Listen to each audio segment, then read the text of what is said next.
This chapter's all my fault. This is chapter 13.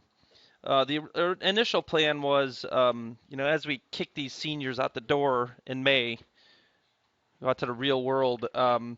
Let's do something a little real world because when I was scanning the book in August, this chapter 13 was just there, and I'm like, all right, well, it's in the book. It's not statistics at all.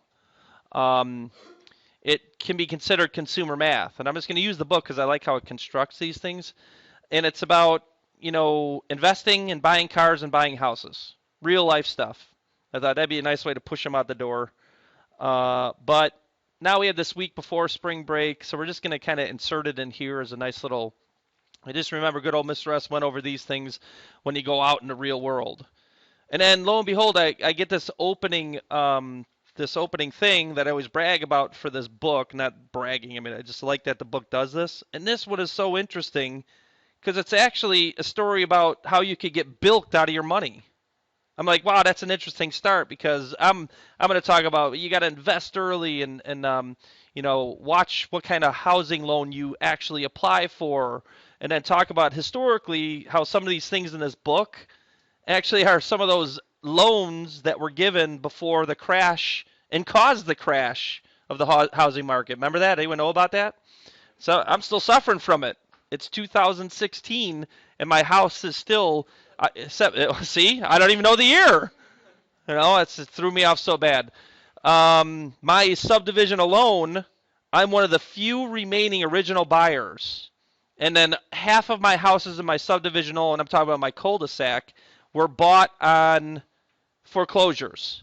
And they got a discount on the house, like almost in some cases paying half of what I paid. And that bum two doors down that I don't like anyway, their kid's a little brat and their dog always barks. They have a house that's worth they owe half as much as I owe because of that housing market bubble that was created by the banks. It really was. But anyway, so that's why I like this because you watch the movie The Big Short, right? Talked about that a lot. This really talks about the housing market and the scams that were involved in order to do these things. And that's what this is about. This is about how a guy could really pull himself off as being a market expert, guaranteeing you a certain interest rate. Run for the hills whenever you hear that. I also started this off with fifth hour talking about I don't even use my original email anymore because all that I get now, 99% of my emails are scams. Do this, do that. I'm in Nigeria. Give me $1,000 and I'll give you $1 million once you get me over to this country and blah blah blah blah blah. But there's more to it than that. Blah blah blah. So I'm done with that. It's an interesting read. So as I talk about, you should invest early. Also be careful when you walk out there because the majority of times, I shouldn't say the majority of times is scary. Just be careful because people are out there trying to bilk your money constantly on a daily basis. That's the truth. Charles Dow was another interesting story. You know what Dow? Where do you hear Dow like every day? Dow Jones Industrial, right? And he was the one that, got that idea going. There's stuff about it. I read it this morning. You can read it yourself. That's the page 2. Then this guy was just a banker for the common man, which was right around the turn of the century. I forgot what year he started a bank for, and they credit him for, being, car loans and housing, being able to buy houses for the common man, and then actually his bank turned into Bank of America eventually. Powerful. So just interesting characters in history, but they're good reads. That first page, I really think you should read it. And again, sometimes you just actually do it or you don't. Now it's going to get boring, but I will tell you that I'm building to something, and actually building to the power of compounding as opposed to simple interest. But really, it's more than that. It's more about the idea of the earlier you start investing, the better you're going to be. So as you write this first formula down, this is just simple interest. No compounding whatsoever, which you don't know maybe what that means yet, unless you took CAT last year. Next, I could play around with some investing calculators tomorrow. about periodically investing, how powerful that money can be, and how over time, the longer you invest, your money starts taking off. But this is simple, so blabbering right now, and I think I over-exampled stuff. So this is just I, which is the interest that you get. It's not what your account is worth, it's just what your payment's going to be. So this is real simple. You've seen this all the way back probably in Math 1 or something in grade school even, whenever they talk about interest stuff. So you're going to invest $100, and we're going to earn 6% simple interest. So make sure you read these questions so you pull the right formula. So all this would be is 100, that's your principal, times the rate. What do we do with 6%? Don't be ridiculous. 0.06. Some people put 0.6. What is that actually as a return? By the way, take that. Well, that'd be a charlatan because there's no such thing as making 60% per year. They're trying to bilk your money. All right, times 1 year. So that's just $6. And that's what you get paid in that account, and that's what that stands for. 2.5. This is ridiculous. This is an honors class, right? Oh, yeah. And then this is 115. Now these are going to be Mickey Mouse examples to denote, and I get too many examples. I get over ambitious as we did this. Now, in your other, like CAT class, I think we just called this A for amount, but it's actually your future value. So I'm going to use FV, your future value. And all your future value is whatever you put in for your principal plus the interest that you earned from your last month. So this is actually saying what's in your account. So if I use this formula, this answer would have been 106. Your $100 that you originally had plus your 6, right? So there's your 100, and there's your 6. 106. But then they pull out the P, like factoring, which some people know about. You should all know about that, by the way. And then that's what your account's future value is worth. Okay, formula's right there. We're good. You don't have to write all that stuff down. We know R is rate, right? We know T is time. P is principal. Basic stuff here. So moving right along because I want to get to the good stuff. Is everyone doing okay? Did you hear that, student? Okay, find the future value of a loan. Ooh, that means what is that? What are we doing? Are we getting money or are we paying money? Paying. So this is how much we'd eventually pay if it was a loan of simple interest for 7% over 3 years. So future value can also be what we'd end up paying after a while. So it's 400. Well, that's FV. I'm going to put FV. Future value. 400. 1 plus R 0.07 times T. Let's get somebody to help me out in the calculator today. Of course, that'd probably be nobody. What? What am I doing? I always love when I make these mistakes. Okay, and then let's analyze what simple interest is. And it's not really how the real world works anyway, but I like using these examples to get you to understand compounding and breaking it down. 7% of 400 is just $28, right? And then over 3 years, you just get $28. Then the next year you get $28, and then you get $28. What do you think 28 plus 28 plus 28 is? It's this number right here. Someone say that number. 84. Can you say it louder so they know there's a class in here? 84. There they are. And then you get to hear yourself. All right, and then I love this question. When I was in my developing these, not developed them because I just pulled out of the book. I like this because this is one of the things that crushed the housing market. Interest-only option, which is terrible, which is what this tidbit says in the corner. But I use this as an example to tell you what happened in 04, 05, 03 that built up to I forgot where the crash was exactly. It was luckily like 2 years after I bought my house. Great. What does that mean? Interest-only loan. Like, what does that mean about what you borrow from the bank here? Anyone know? Let's talk about that for a second. It doesn't end. Because an interest-only loan is, I buy this house for $190,000, and all I have to pay monthly is the interest. which means this never goes down. Now I'm going to tell you why the market, what the market crash did, and this kind of loan is really bad for the consumer. But what it allowed was you go into a bank and you say, I want to buy this amount of house, and then they analyze how much you make, and they say you can only afford this much per month. So when you do an interest-only loan, you are not paying any extra money to make this $190,000 go down. So your amount you pay per month is lower. Do you get it?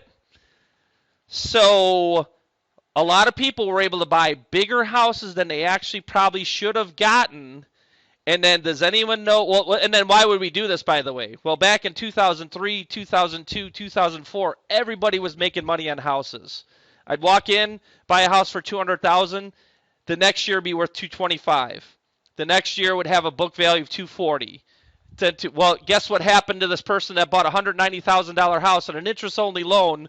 What happened to them in 2007? The worth of that house is now what? $100,000. So now, does that mean that this changes for them? No, they still owe the bank $190,000. They're still paying an interest loan of 0.048% on that, and if they tried to sell their house, they would owe the bank $90,000 out of pocket. Do you understand that? That's why I like this, because this book is talking about 2001, 2004. This book was written before the crash. And they're writing in terms of what happened at that time, and run for the hills. I don't care if the bank told you that you could afford this interest-only loan. It's terrible. Okay, but I am going to also do this question. Do I put the 1 in or do I not put the 1 in? See, I just want to know what my interest is, right? So I just want the rate times the time, and I'm only analyzing this after not only 1 year. Sorry, I got to put that in there. What I want to do, I have to pay this every month. So this is what I would pay at the end of the year, but then I'm going to cut it down monthly. Okay? So that's how this is all written in here. This is called ordinary interest because we assume there are 12 months in a year, and they talk about that. Ordinary interest, for some reason, assumes there's 360 days in a year. We're going to do 365. Okay, so waiting for someone to calculate that. That wasn't online. So this is it. Okay, now we got to get the reality of this as well. This is just interest. When it's not an interest-only loan, principal will be involved as well, which means will be more per month. Then you also have to pay taxes, and you also have to pay insurance on a house. It's illegal to not have insurance on your house. It's mandatory. So when you talk about, boy, I want to have a $200,000 house when I'm 25. All right, you better think about what you have for a job, and then and understand that. And then we're going to talk about that in 13.3, not to scare you, but just to give you some reality numbers before you walk out the door. Because in 10 years, I'd like to know like how many people might actually think about buying a house.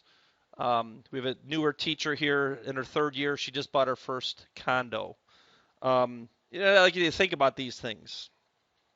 As we go. And then there was some other junk like it is in 13.3, some other loans that are really bad, and it's funny that they have them written in there, but they still exist. They're just they can be bad ideas, and that one certainly is a really bad idea. All right, so now let's talk about compound interest and see how this book breaks down stuff, and then try to get you to understand how it's different than simple interest, which doesn't normally really happen. But so you get a principal of $1,000, 6% interest per year, and the interest is compounded annually. That is different than simple interest, and we'll break that down how this works out in stages. Find the balance of the account after 3 years, and I'll compare this to what simple interest would work like. This is how you break this down, and I'm only breaking these next 2 examples down to get you to understand the formula.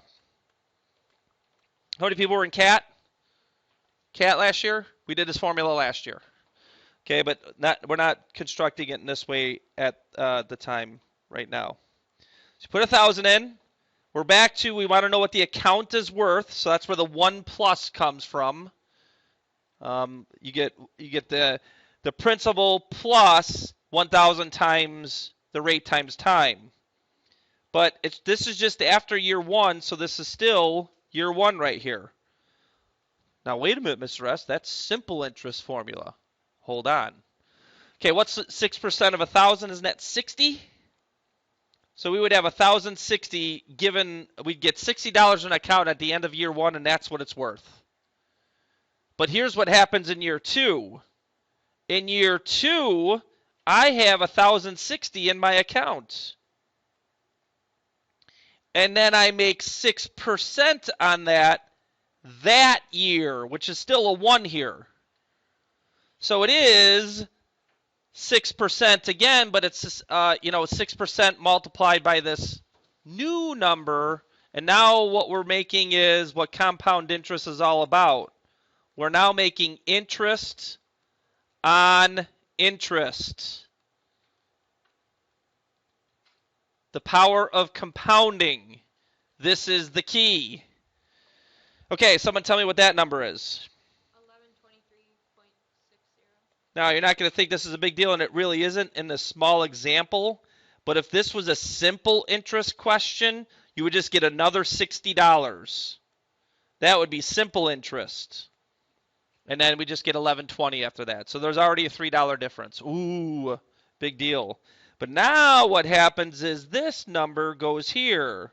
1123.60 times 1 plus 6% just for this 1 year, because we're just analyzing that from the beginning of year 3 to the end of year 3. What's that number? 1191.02. And then to analyze the difference between this and simple interest, that would just be another $60 tacked on. And then just from these, that's bad math, it's 80. But you see there's starting to be more of a spread, right? And this one is starting to take off a little bit more and separate itself from simple interest. Interest on interest. I'll hold off for a second so as not to go too fast. Huh? Oh, we're not getting there yet. We're going to get some ridiculous examples. And I can't believe this book does what it does, because the question I end with is exactly a question that I would ask my CAT students. And it was someone from the year that they say, and really see how power of compounding actually works. Really what happens here is this. Okay? What you're doing is taking 1.06 and multiplying it by 1,000 every time that you have a year. So I wanted to show that so that you understand our formula and how it's different, but wait till after this one. So I like this one because this is how accounts normally work. They're compounded certain amount of times per year. So this one is compounded every 6 months over 2 years. So let me ask you, how many interest payments do you get? 4. You're right. You get an extra interest payment after 6 months, then 12 months, then 18 months, then 24 months. And the reason I'm breaking this down is so that when we show this box right here, it has a little bit more meaning what the compounding formula actually is. So the principal is 1,000 times 1 plus. Now, why is this 10% but half of that in 6 months? Now, I'm asking myself that to answer it for you. You're not getting 10% every 6 months. That's ridiculous. You'll be a millionaire off this $1,000 in a very short a time. What you're getting is half of that interest payment at the 6-month period. So actually you're getting 5% given, or sorry, 10%, but you're getting half of what that dollar amount would have been. Okay, so what's $1,000? What's 10% of $1,000? Let's look at it that way. What's 10% of $1,000? Come on, that's easy. 100. But you actually get $50. So you get half of that 10% after 6 months. Does that make sense? So I just said it. This is now worth $1,050. Then at the 12-month period, this is where the difference starts coming in. Now your account is worth $1,050 because we already got paid that $50 after 60 months. And then we're going to do it again. You're going to get another half of, a 10% payment is the best way to look at it. So it's $1,050 times 10%, but you only get half of that dollar amount. All right? Now, I do need your calculator for that, and I do have someone that's being nice. 1102. All right. There you go. So you can see the buildup of how the compounding works, at least, to hopefully make sense out of your situation. If this was simple interest over 2 years, what would this be worth only? 1,000. Come on. Anyone? 1,200. $100 the first year, $100 the second year, $100 the third year. Simple, simple, simple. Is there a big difference here? Yes or no? But as you move on, I got some examples that really show it. I don't. The book does. That's why I think the book's a genius. Okay, or at least written great to break down the idea and then actually analyze this further. So, what we just did is this formula. And now, we're not going to do that every time. Imagine if it said compounded monthly, what would it be worth after 5 years? That'd be 60 things we'd have to write because you get 60 interest payments. We're not doing that. What we want to understand is the formula behind it and why we have this here and this here. And again, this formula just looks different because of different letters than your CAT book did, talking about the CAT teach. And I think maybe Math 3 you did this too when you did logarithms. We're not doing any logarithms. Don't worry about it. Everyone there, just relax. Okay? Who had me last year, though? She's ignoring me. Remember that? Oh, that was so much fun. Okay. No. Okay, so here we go. Here's the simple interest formula. Principal times 1 plus R. Actually, that's not true. RT. But what's the M? And trying to break this down. When it was every 6 months, this was a 2 because you get half of an interest payment. And then why is this M here? For 1 year, you got 2 of those payments, right? Right?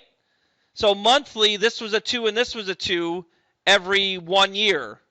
So I got 2 interest payments. That's why it's raised to the second. But I got half of that rate paid every 6 months. So what's compounded monthly? We just talked about how many times would that be per year? No, monthly is how many times per year? How many months are there in a year? I'm going to kick a desk. 12. Do you hear these students? Oh, that was my phone. Arrest me. Arrest me. All right. Okay, so you got to understand, you get 1/12 of an interest payment 12 times a year, but then it starts after month 1. Then you start making interest on interest. It's built into this formula. I don't know, man. I'm not giving you this formula. Not going to do it. You should be able to figure this formula out by my construction of these notes. Wrong. By the construction of their notes in the book. But what I chose to pick in order to get you to understand this formula better. Blah. Did I say good afternoon? Good afternoon. See how I tricked you? I'm not doing all these because the students are already checking out. I'm talking about life here, folks. I'm trying to make you like smart monetarily speaking. You want to fall asleep and fail at life, then you go ahead. No, I'm sorry. I should strike that out. Okay, so simple interest. Calm down, Mr. S. You're starting to. All right. Spring break coming up. Just make it. Just make it. You can get there. You can get there. 1 plus the rate times the time. Just get blank interest, the same one, same payment every year, in this case for 3 years. I do need help on this one. I need help in a lot of ways. This is why I get mad at those that don't type on your calculator. Because you're supposed to be seeing, can you calculate this and get the right answer? And then if you don't, oh, I made that mistake. But sitting there like a lump on a log, not typing on your calculator, and then you make these calculator mistakes when you get home, it's your own fault. Did I say good afternoon? Okay, now compounded daily. How many days are there in a year? On average, 365. So here's how this formula works. And then it's not going to be a great difference because we only went 3 years. Wait, oh, I got some examples that really show the difference. 0.045. See, again, you get 1/365th of an interest payment 365 times per year. That's what I'm trying to get you to understand this formula. And then it's over 3 years. So that's how many interest payments I get. And it's and you're earning interest on interest. That's why it's an exponent instead of this is called a linear growth. If you graph this out, you're just getting whatever 4.5% of 2457 is every year, no change. So it just goes up linearly. This one goes up exponentially. Does anyone know anything about an exponential graph? What happens as the years go on? It starts doing what? So that's why I'm going to say right now, even though it's out of order, you start early. If you're ugly old Mr. S at 45, when he's 65, he's in this part of the growth curve, right? But if you start at 25, then you start getting on this part of the growth curve, and then your money starts being more powerful. So I just told this to every class. If you don't want to listen, fine, good luck. All right? You start investing when? At 21 or 45? 21. The $25 that you invest a month, or maybe 50, let's bump it up a little bit. $50 a month that you start investing at 21 are going to be more powerful than the $1,000 a month you invest at 45. Okay, and I'd like to make that comparison. You okay? Sorry. All right. I'm going to show this maybe tomorrow, the difference between poor old Mr. S and you guys. Are you falling asleep during a life lesson? Good. That's like $1 an hour. All right. Anyone know the movie? Okay, now trying to get to this. Okay, now I know someone just sadly said I only want to live another 40 years or something like that. Impressed me, but let's pretend. Let's pretend. What? Let's pretend. Oh my gosh. There's a whole bunch of stuff. I used to do this actually. But anyway, thousand, thousand, thousand, thousand, thousand. 1 plus 0.075. Now look at this. Find the future value, simple interest, that's why I'm setting this one up, at the end of 100 years. Well, I ain't going to live that long. But this is just denoting the point and the power of compounding, the ginormous difference between these two. And it is absolutely ridiculous, and it's going to blow your mind. So first of all, what's 7.5% of 1,000? $75. And what this is doing, you're just getting $75 every year.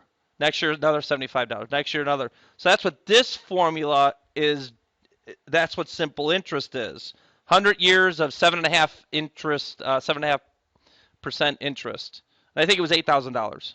Is that right on the dot or no? 8,500. I was just trying to go off memory. I certainly wasn't calculating that. Okay, now, just by annually compounding this, this means after 1 year, your account becomes $1,075. Then in year 2, you make 7.5% on that account value. And then in year 3, now notice in those questions, we didn't go past year 3, right? And there was not a major difference, right? Well, let's watch this one. So you put 1,000, and I know 100 years is a ridiculous idea, but 1,000, 1 plus, it's 7.5% 1 time a year, so that still is 1 on the bottom, and you get that 1 time a year for 100 years. This is going to blow your mind. You probably think you typed it in wrong, but it does start with a 7. Did you type it? Oh, it doesn't? What does it start with?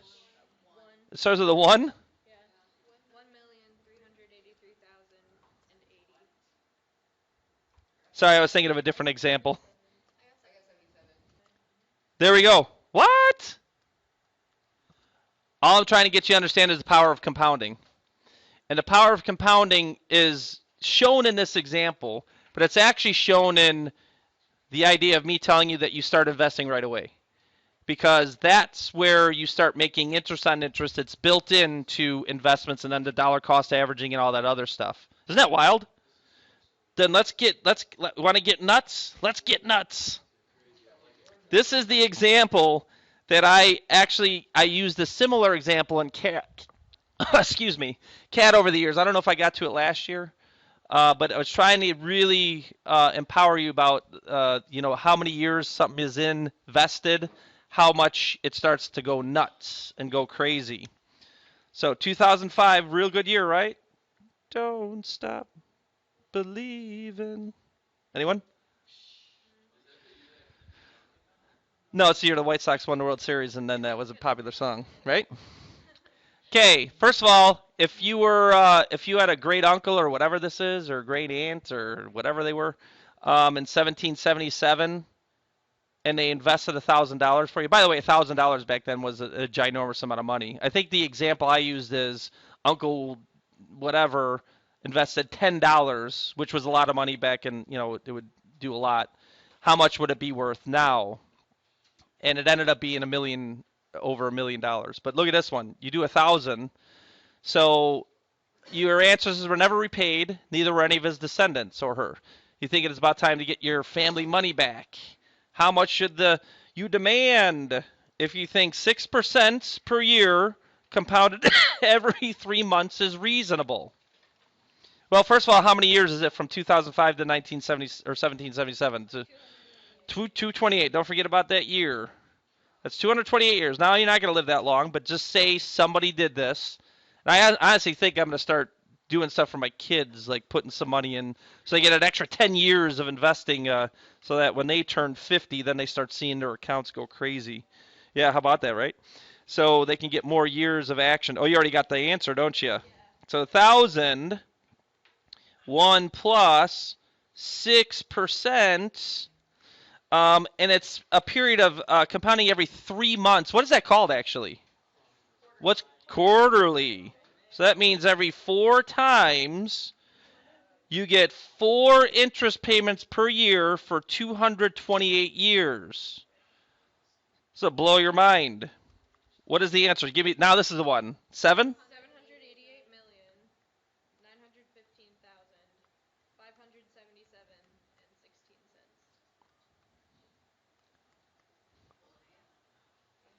Anyone? Well,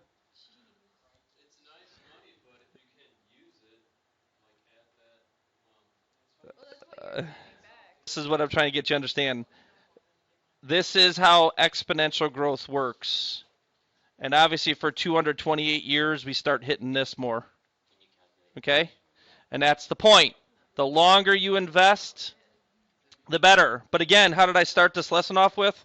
Watch out for charlatans. Okay? There's people out there that just want to steal your money and live off of it. So just be careful. I didn't get to this one. Oh, let's do this at the end, and I promised the other hour. And then I did assign questions about effective annual rate, but I don't know if I'm going to get to it. But let's look at this one real quick and just set up the formula and show the CAT students are going to know what to do. Those that were in Math 3, you're going to have to get some graphing calculator going on here. How long? That's T. T is going to be in an exponent. How do you solve when a variable is in an exponent? What do you need? You should know. CAT students, starts with an L. L-O. There's only one more letter. Logs. Logs. So how long would it take for 2,000 invested at this rate, compounded annually, to double? This always infuriates me. If 2,000 is going to double, what does it become? Students that can't get that drive me nuts. That means your future value is 4,000. When you invested 2,000 at a 3.45% rate, compounded annually, 1 time per year interest. Oh, I don't know T. All right, so this is why if I would have wrote that down, I bet you more people would have said, I need logs to solve for T. Or, we can go to the graphing calculator and plug this in Y1. Plug this in Y2 and do what with these two graphs? Find where they intersect. That should not be something that you don't know how to do. I don't care that I just used the double negative there. Okay, so I think I did this in the other class. There it is. I typed it in. And then just for you watching, understand something about your window. If you zoom standard, you are not going to see anything. It's because this is a picture of a what kind of line? Starts with an H, horizontal line, and it goes through 4,000 for Y. So I need to change my Y max to 4,000. Wrong. I like going a little bit bigger so I can at least see more, 4,500. How many years do you think this might take? But that's X. So is it going to happen in 10 years? You tell me when you see this picture. Is this going to happen in 10 years? Look at it. Look at it. Do you think? Yes. No. So what do? You expand your window. For purposes of expedience, I'm going to expand it to 30 years and see if this intersection happens in 30 years. It does. So then what I could do is find second calculate. Is this for tomorrow? Oh, you should have given this to me earlier. Intersect, press enter, enter, enter. And then down here is the year. 20 years, 20.43 years this would happen. Okay, for an Inspire, they have an intersect feature, and all you have to do is open up the shaded window. Okay, second calculate, down to 5, and then all you have to do is press enter 3 times. You don't even have to move it. Okay? All right.